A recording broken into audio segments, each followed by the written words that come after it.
to install this universal front license plate relocator.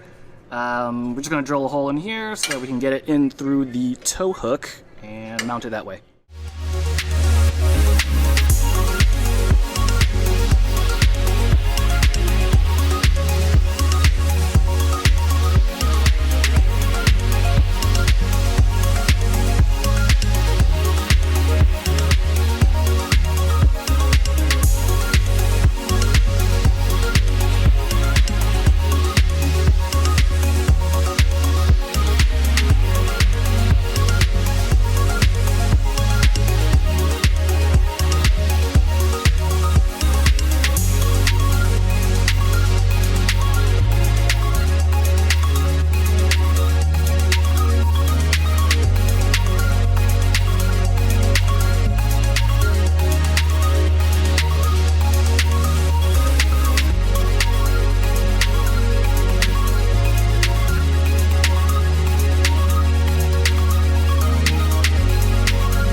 Alright, and front license plate is mounted. Pretty easy to do. Only $10 or so for the bracket.